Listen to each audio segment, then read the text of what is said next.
nossa força está em ti.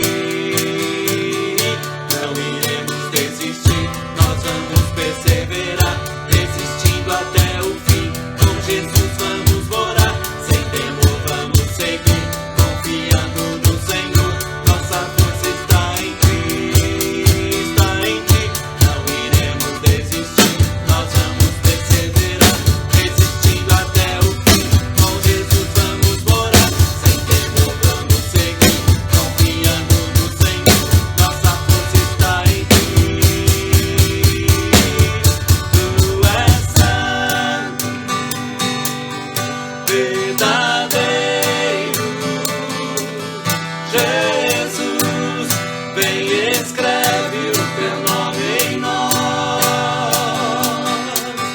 Só contigo venceremos. Jesus, vem e escreve o teu nome em nós. Tu és santo, verdadeiro. Jesus, vem e escreve o teu nome em nós. Só contigo venceremos. Jesus, vem e escreve o teu nome em nós.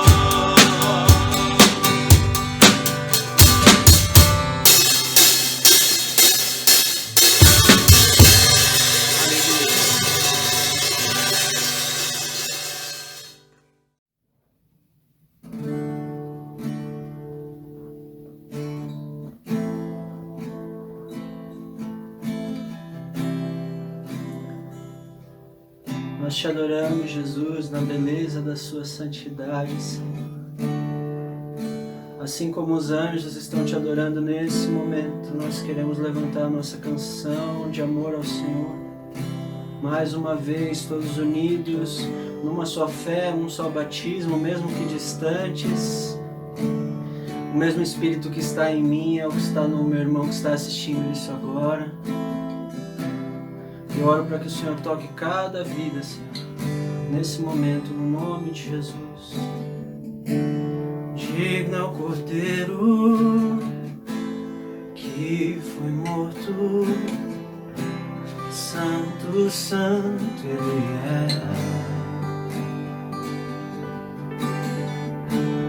Um novo cântico ao que se assenta sobre o trono dos céus. Vamos dizer, digno é o Cordeiro?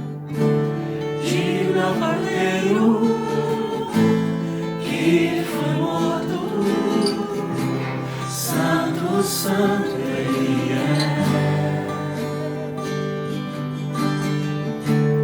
Um novo cântico ao que se assenta sobre o trono do céu. Declaro que Ele é santo. Santo, Santo, Santo, Deus Todo-Poderoso, que era e é e há de vir. Com a criação eu canto louvores ao Rei dos Reis. És tudo para mim e eu te adorarei.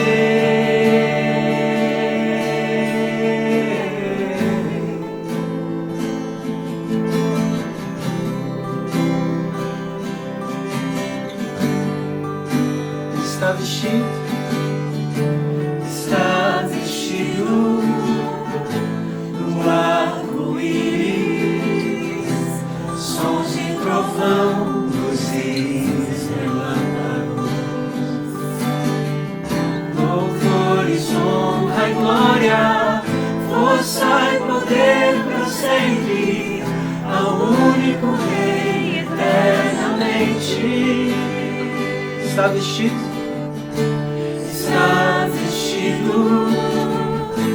do arco-íris, sons de trovão,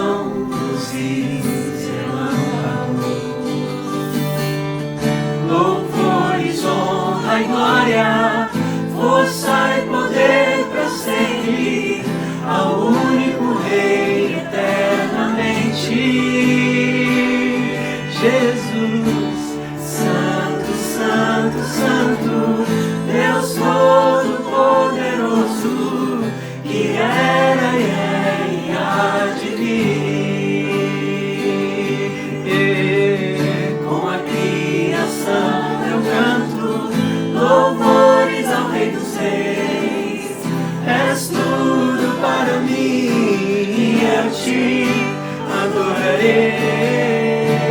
Santo, Santo, Santo, Deus Todo-Poderoso, que era e é e há de vir. Com a criação eu canto louvores ao Rei dos Reis.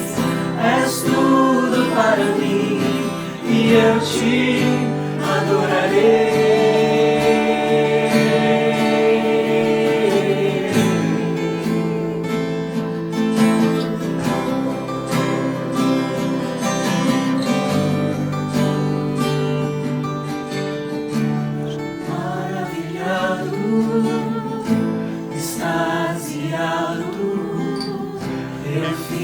A ouvir teu nome,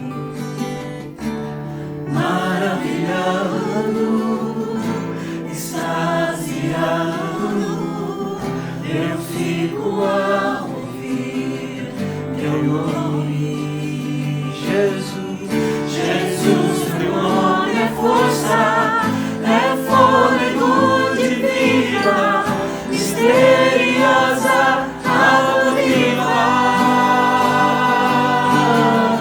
Jesus, teu nome é força, é fôlego de vida, misteriosa, água viva.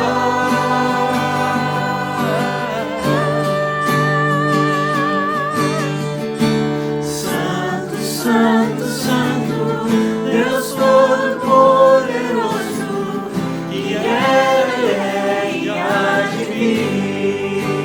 Ele há de vir. Com a criação eu canto louvores ao Rei dos Reis. És tudo para mim e eu te adorarei. Santo, Santo, Santo, Deus Todo-Poderoso, que é e há de vir. Criação eu canto louvores ao Rei dos Reis. És tudo para mim e eu te adorarei.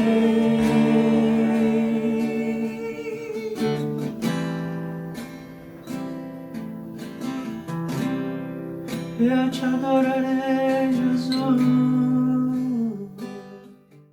Um domingo abençoado para vocês e que a graça e a paz de Deus, de Jesus e do Espírito Santo vos encontre nessa manhã de domingo.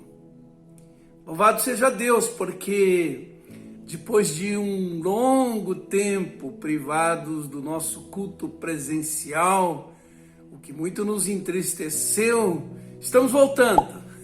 Louvado seja Deus. Estamos terminando a adequação do nosso local de culto e com a graça de Deus, domingo próximo, dia 6 de setembro, às 10 da manhã, celebraremos nosso culto de ceia de maneira presencial. Faça a sua inscrição e venha cultuar conosco. Nosso culto será transmitido em tempo real para abençoar aqueles que estão impossibilitados de comparecer. Quero agradecer o irmão Alex, o irmão Mateus, que estão liderando a adequação do nosso local de culto, bem como toda a equipe de obreiros que estão trabalhando no padrão de excelência e todos os irmãos que com suas contribuições têm viabilizado essa empreitada.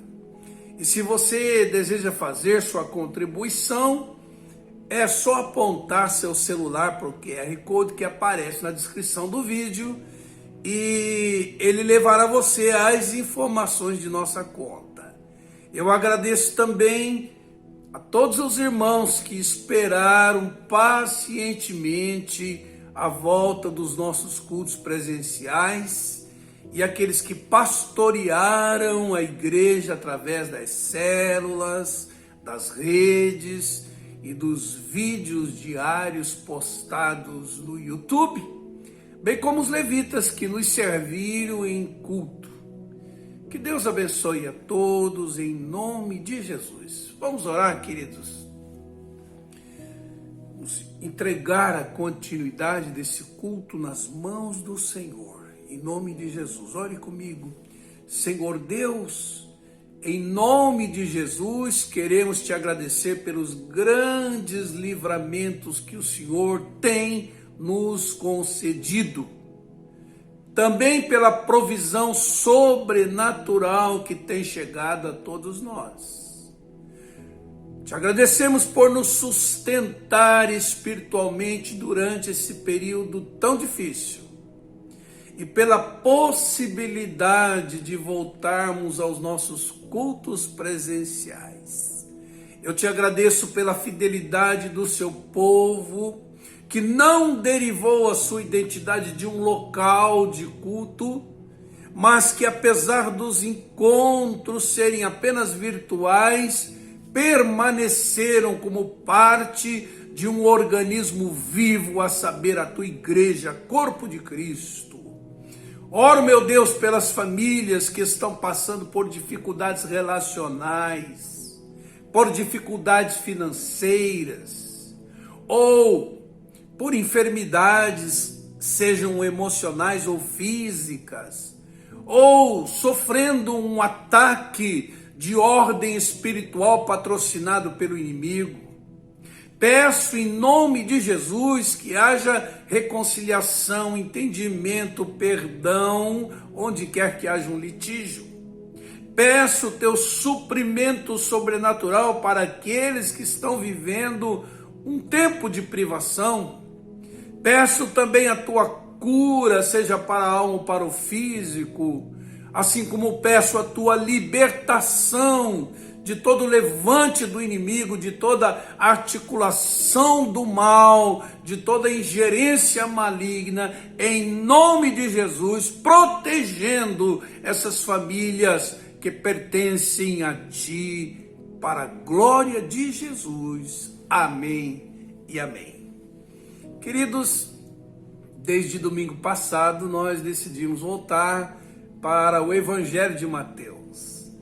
E hoje eu quero meditar com os irmãos no capítulo 16, dos versos 13 ao 20. Leamos então a palavra do Senhor.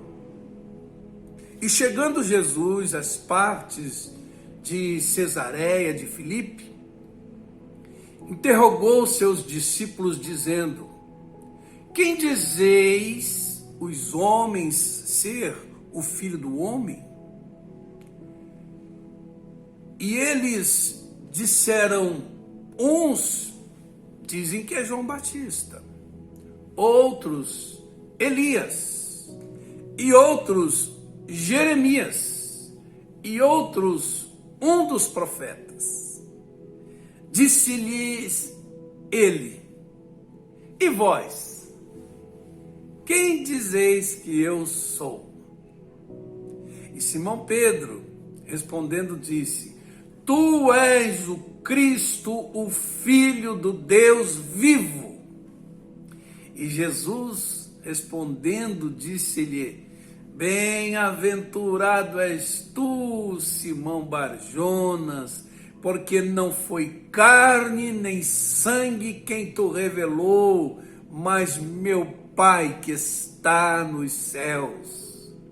Pois também eu digo, tu és Pedro, e sobre essa pedra edificarei a minha igreja, e as portas do inferno não prevalecerão contra ela.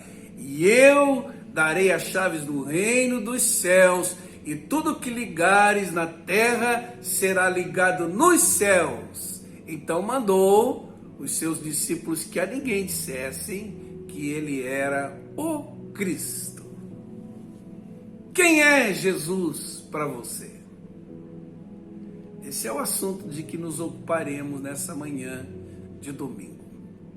Querido, Jesus estava a caminho de Cesaré de Filipe, como diz o texto, cidade da costa marítima da Palestina, localizada ali nas encostas do Monte Hermon, próxima à fonte principal do Rio Jordão, lá no extremo norte de Israel, a 40 quilômetros do Mar da Galileia, 190 quilômetros de Jerusalém. E essa era uma região sob forte influência de várias religiões. Havia sido o centro do culto de Baal, possuía templos do deus grego Pan, e Herodes o Grande havia construído ali um templo em homenagem a César Augusto. E Jesus estava no meio do seu ministério de 3 anos. De um lado, algumas pessoas o seguiam, impressionadas com seus milagres e prodígios. De outro lado, um grupo liderado pelos fariseus e religiosos de Jerusalém o acusavam de ser um falso profeta, um endemoniado, um impostor. E em meio a essas superstições pagãs e a essa perseguição religiosa, Jesus solicita dos discípulos a resposta a 2 perguntas. Que opiniões em geral o povo tem a respeito de mim? E o que vocês, meus discípulos, pensam a respeito de mim a essa altura do meu ministério? Em primeiro lugar, irmãos, talvez você que me ouve hoje, ou me ouvirá outro dia, seja contado entre aqueles que têm opiniões equivocadas acerca de Jesus. É o que diz o verso 13. Chegando Jesus às partes de Cesaré Filipe, interrogou seus discípulos, dizendo: quem dizei os homens ser o Filho do Homem? Então a resposta foi essa. E eles disseram, uns, João Batista, outros, Elias, e outros, Jeremias, ou um dos profetas. Os irmãos percebem como eles estavam confusos e com uma visão distorcida acerca da pessoa mais importante desse mundo, do mundo. Influenciados pelos líderes religiosos que tinham dificuldade em admitir que Jesus era o Messias de Deus, eles expressavam suas opiniões e, pelo visto, aí não havia consenso, porque uns diziam é João Batista, já que a essa altura ele tinha sido morto por Herodes, e havia uma crença de que Jesus era João Batista ressuscitado, que agora estava assombrando o rei Herodes com aquela pregação poderosa. Outros diziam, não, ele é Elias.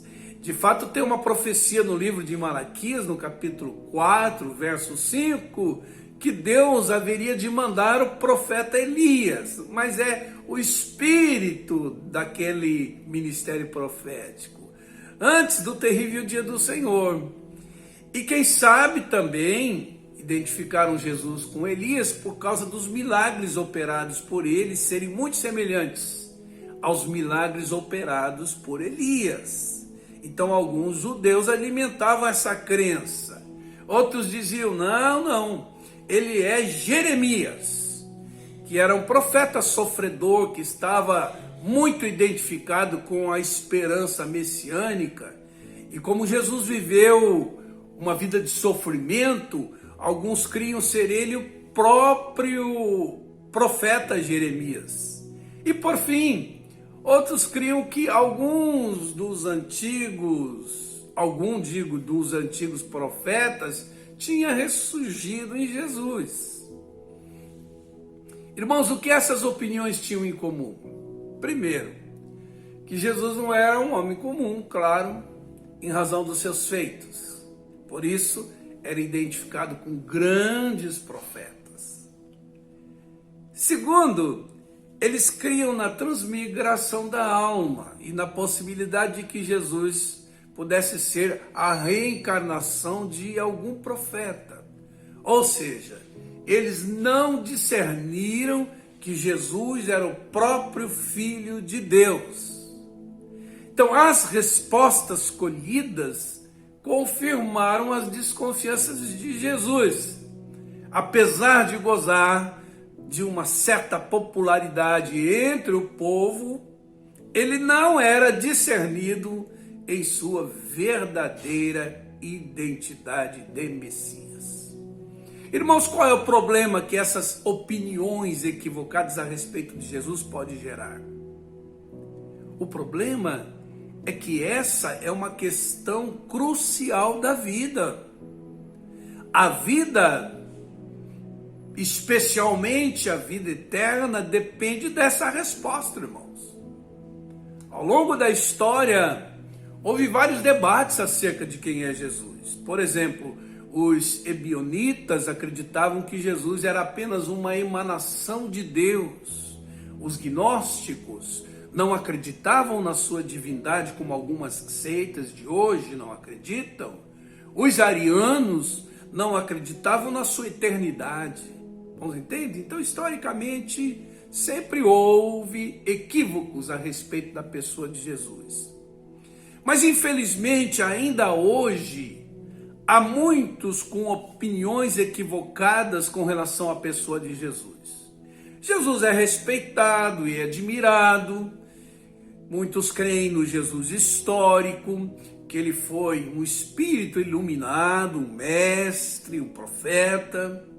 Gostam de ouvir a respeito de Jesus, mas na verdade não o conhecem como Filho de Deus, o verdadeiro Deus encarnado, o Salvador.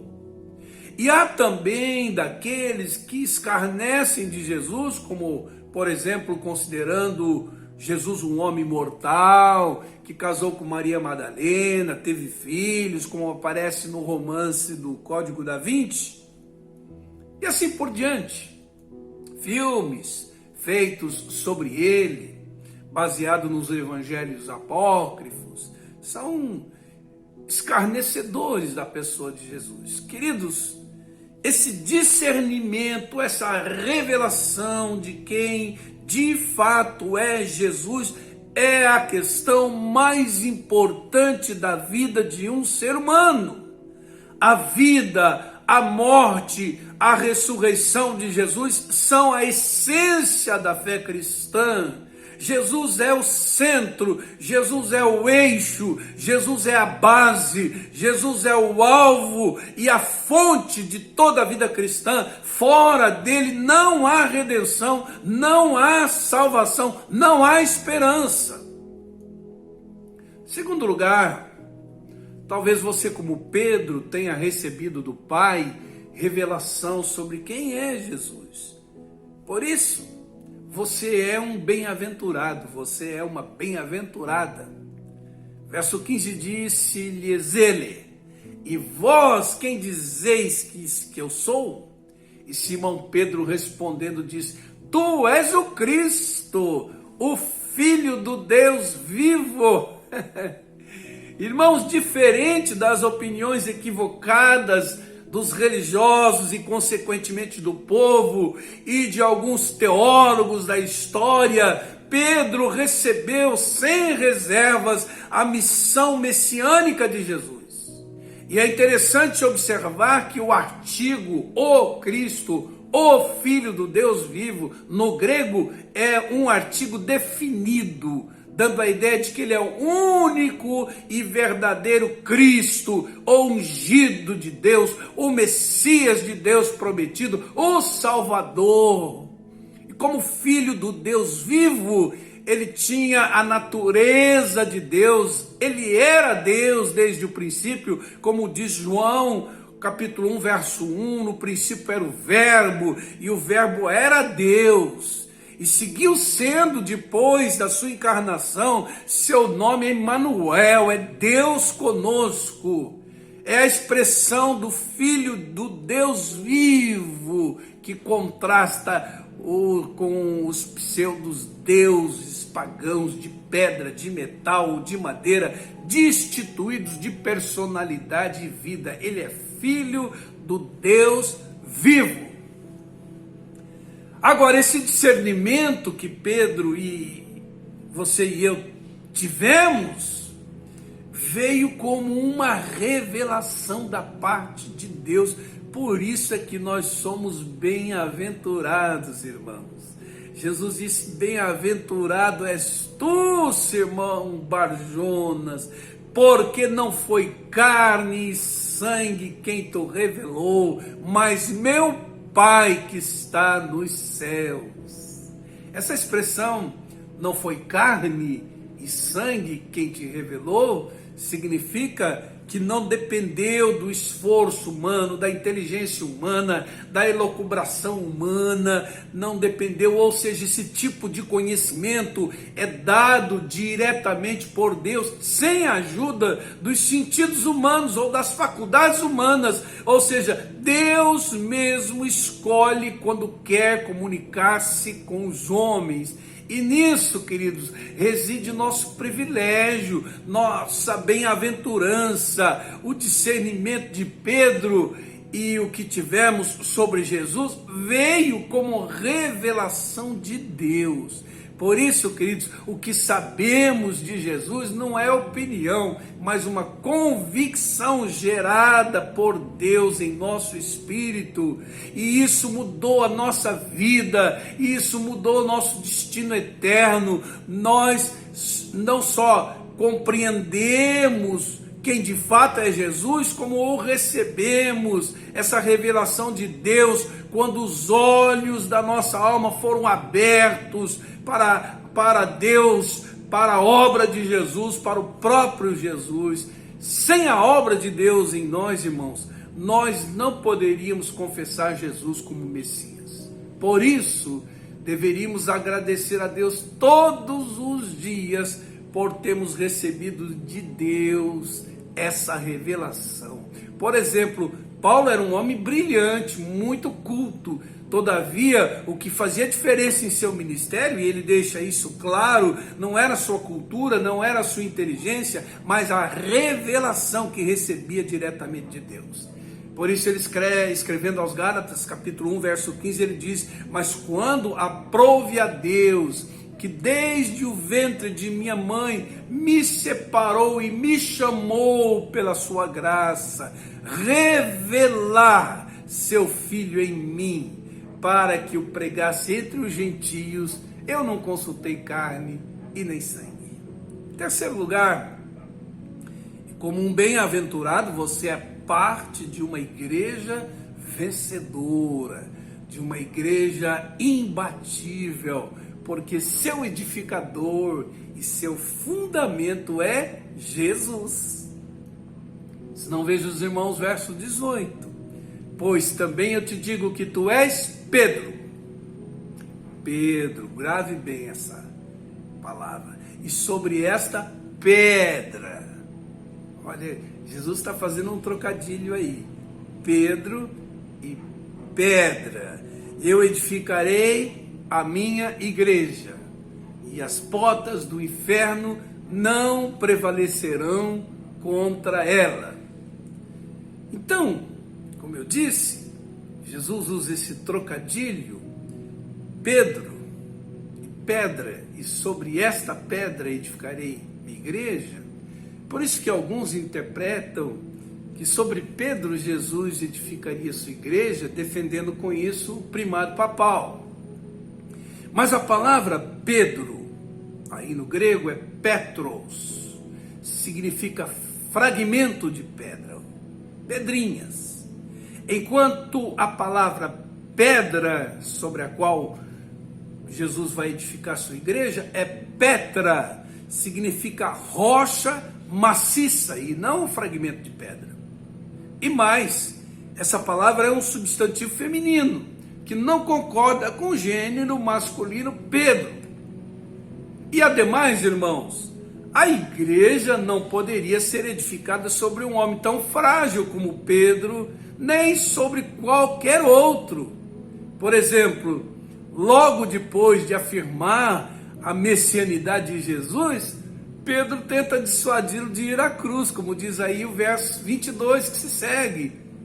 Tanto que foi repreendido com a forte expressão: para trás de mim, Satanás, que não me serves de escândalo, porque não compreende as coisas que são de Deus, mas só as que são dos homens. Lá no verso 23, olha, você não poderia edificar a igreja sobre um homem com tanta fragilidade.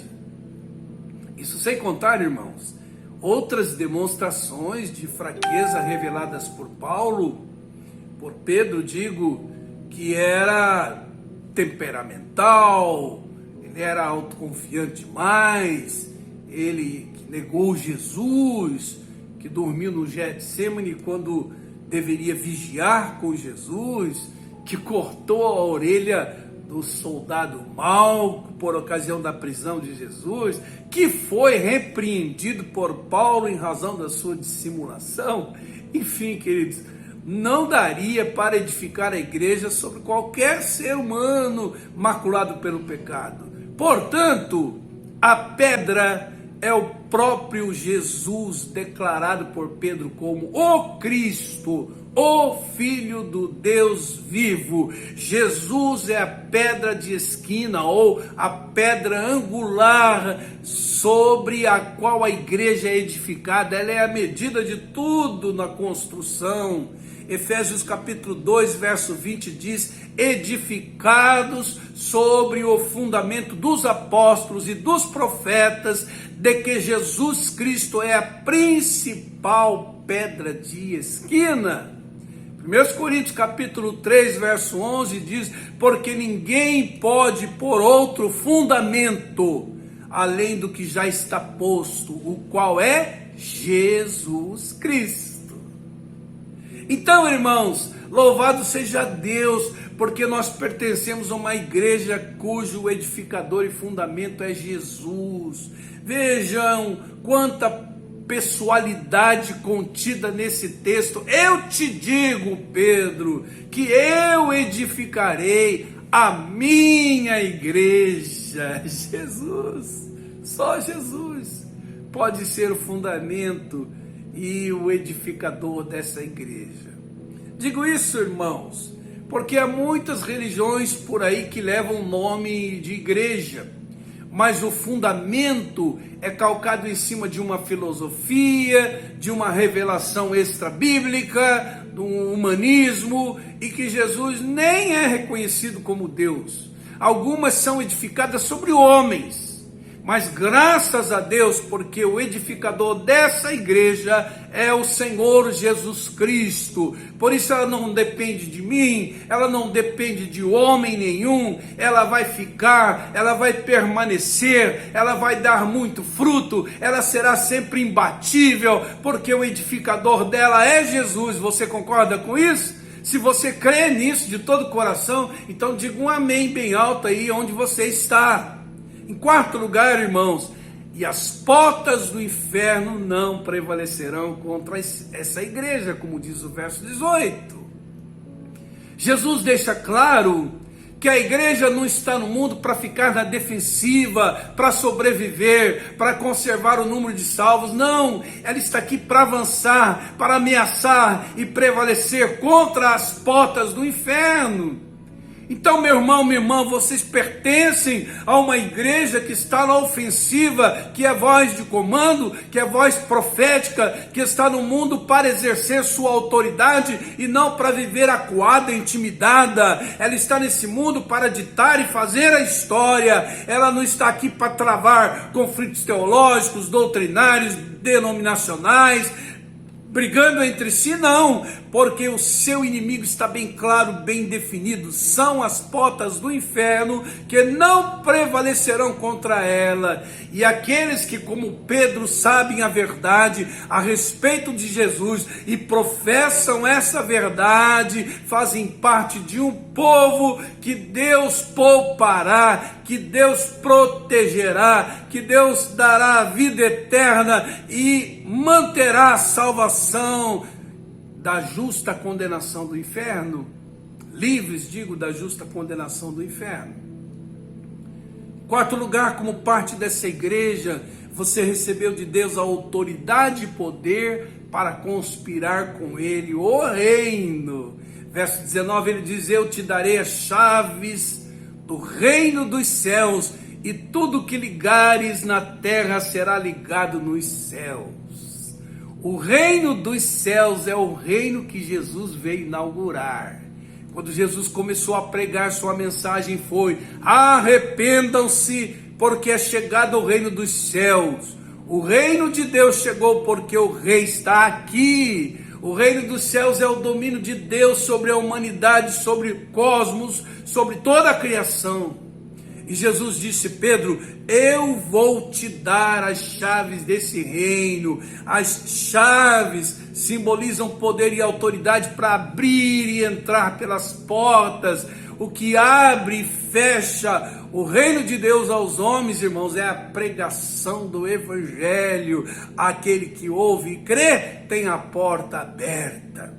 Ou seja, Jesus é o acesso ao reino de Deus, o único mediador entre Deus e os homens. Para aqueles que emitiam opiniões equivocadas a respeito de Jesus, a porta estava fechada.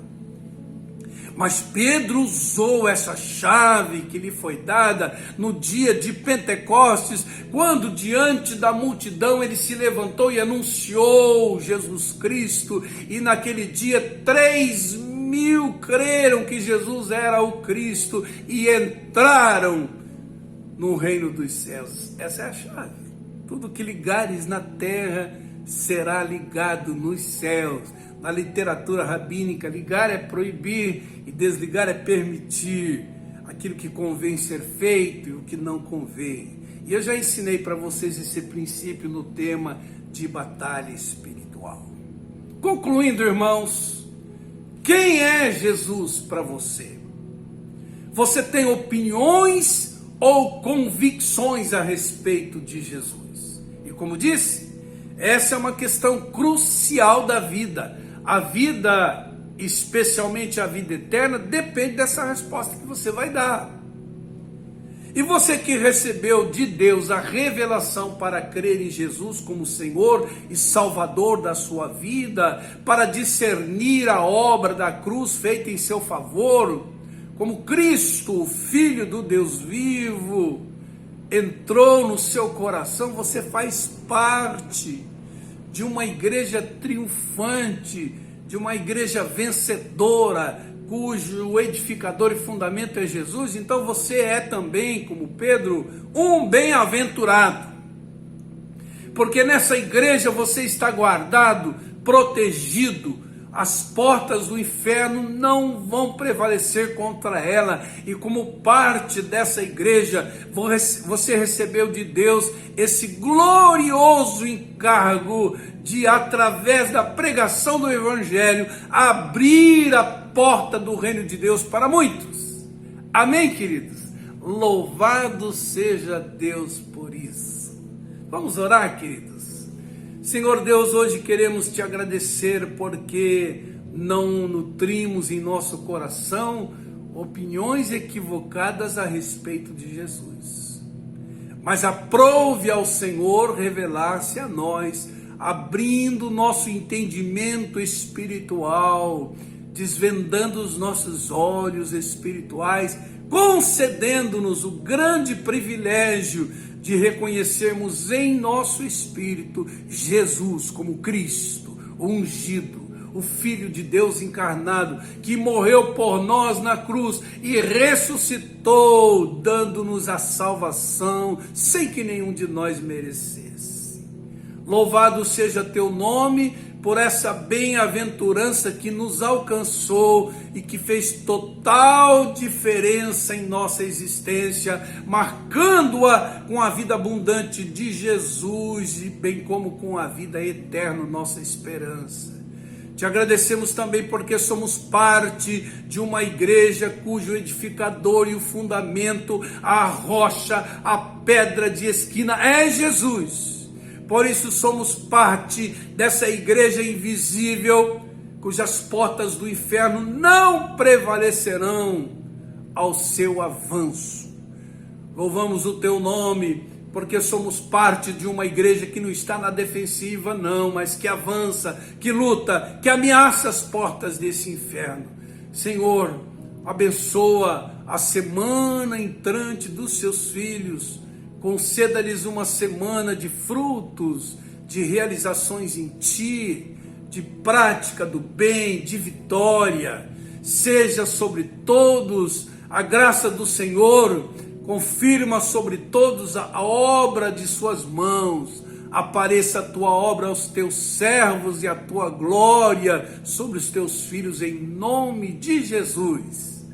Tenha um final de semana abençoado, no final de domingo digo abençoado, e que sua semana seja vivida na vontade de Deus e para a glória de Deus. Até amanhã e até domingo que vem em nosso culto de ceia. Espero você por lá, em nome de Jesus. Ele é a imagem do Deus invisível.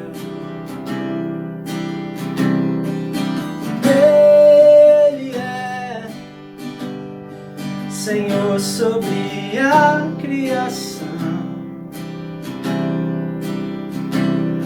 pois nele foram criadas todas as coisas, nos céus e na terra. Sejam tronos, soberanias, poderes ou autoridade, Ele é antes de tudo e a todos sustenta pela palavra, pois foi do agrado de Deus que em tudo Ele tenha supremacia.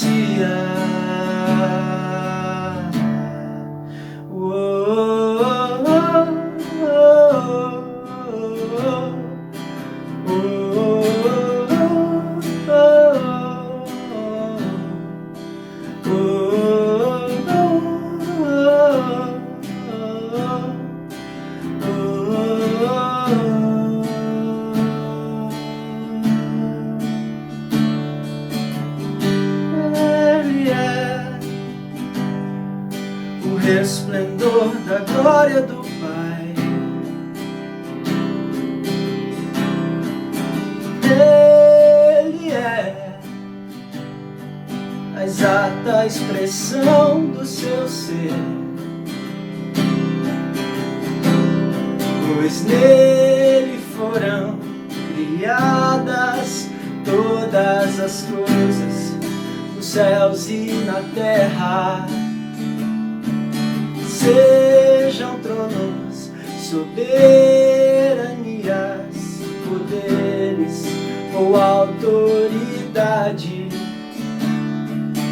Ele é antes de tudo e a todos sustenta pela palavra, pois foi do agrado de Deus que em tudo Ele tenha supremacia.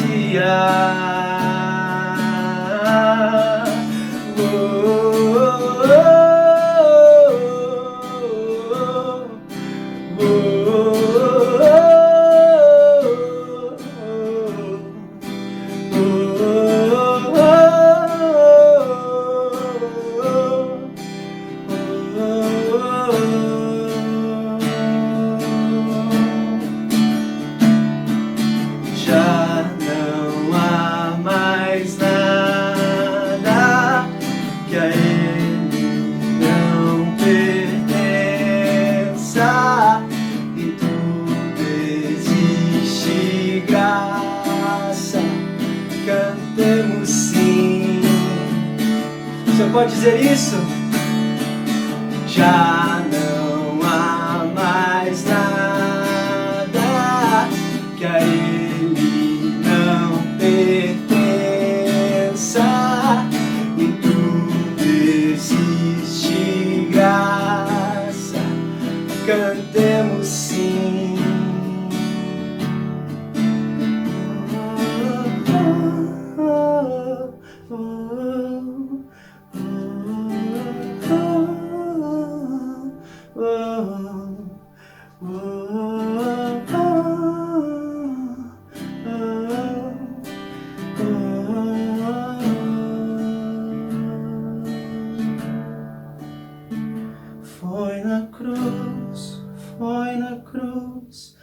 onde um dia eu vi meu pecado castigado em Jesus. Foi ali pela fé que meus olhos abri e agora me alegro em sua luz.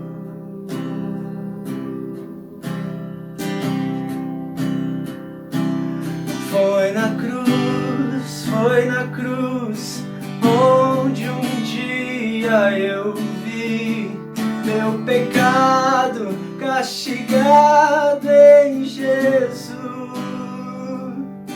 Foi ali pela fé que meus olhos abri e agora me alegro em sua luz.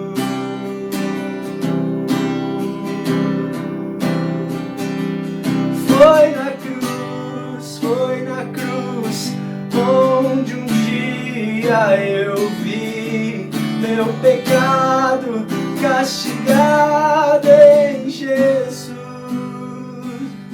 Foi ali pela fé que meus olhos abri e agora me alegro em sua luz.